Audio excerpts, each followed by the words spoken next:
Kanada berencana untuk mengakui negara Palestina dalam sidang umum PBB pada bulan September mendatang. Hal itu diumumkan Perdana Menteri Kanada, Mark Carney, yang dikecam langsung oleh Israel. Carney mengatakan langkah tersebut diperlukan untuk menjaga harapan solusi dua negara bagi konflik Israel-Palestina. Pengumuman Carney menjadikan Kanada negara ketiga setelah pengumuman terbaru oleh Prancis dan Inggris yang akan mengakui negara Palestina pada bulan September. Israel mengecam pengumuman Kanada tersebut yang menurutnya sebagai bagian dari kampanye tekanan internasional yang menyimpang.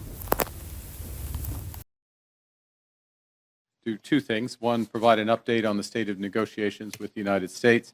And secondly, to discuss the situation in the Middle East.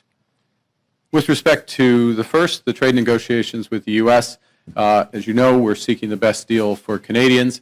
We have not yet reached that deal. Negotiations will continue until we do. Minister LeBlanc and senior officials will remain in Washington in pursuit of that goal. The focus of our meeting was really the Middle East. The level of human suffering in Gaza is intolerable.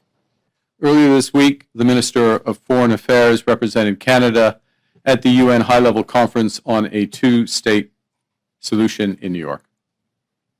In recent days, I've spoken with our allies, including President Macron, Prime Minister Starmer, President von der Leyen.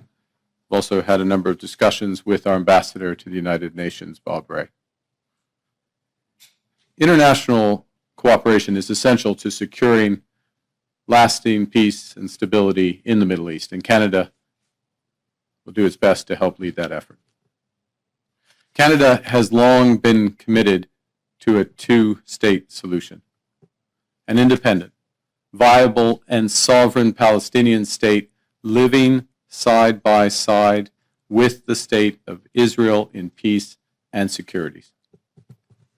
For decades, it was hoped that this outcome would be achieved as part of a peace process built around a negotiated settlement between the Israeli government and the Palestinian Authority.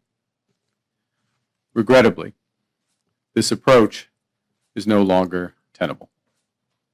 Prospects for a two-state solution have been steadily and gravely eroded, including by the pervasive threat of Hamas terrorism to Israel and its people, culminating in the heinous attack of October 7, 2023, and the terrorist organization Hamas's long-standing violent rejection of Israel's right to exist and its rejection of a two-state solution.